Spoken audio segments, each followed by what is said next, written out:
Fan বন্ধ রেখে gym করছেন বেশি ঘামার জন্য? আপনি আসলে উল্টো কাজটাই করছেন। ঘাম চর্বি পোড়ায় না, এটা শুধু পানি বের হওয়া। আসল চর্বি পড়ে আপনার শ্বাসের সাথে। বেশি ঘাম মানে ফ্যাট বার্ন বেশি, এটা একটা বড় মিথ। ফ্যান বন্ধ করলে শুধু শরীরের পানি কমে, ওজন সাময়িকভাবে কম দেখায়। পরের দিন পানি খেলেই ওজন আবার ফিরে আসে।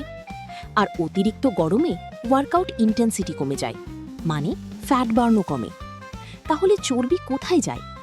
ইউনিভার্সিটি অফ এনএসডব্লিউ এর গবেষণা বলছে 10 কেজি চর্বি পোড়ালে 8.4 কেজি বের হয় CO2 হয়ে শ্বাসের মাধ্যমে, বাকি 1.6 কেজি ঘাম ও প্রস্রাব দিয়ে। মানে 84% ফুসফুস দিয়ে, 16% অন্যভাবে। তাই বেশি ফ্যাট বার্ন করতে হলে ঘাম না, শ্বাস বাড়াতে হবে। ফ্যান চালিয়ে ওয়ার্কআউট করলে আপনি বেশি সময় হাই ইন্টেন্সিটি ধরে রাখতে পারবেন।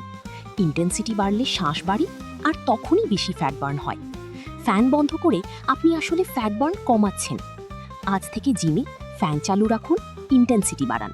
মনে রাখবেন, ঘাম না, শ্বাসই আসল। যে বন্ধু ফ্যান বন্ধ করে ওয়ার্কআউট করে, ট্যাগ করুন।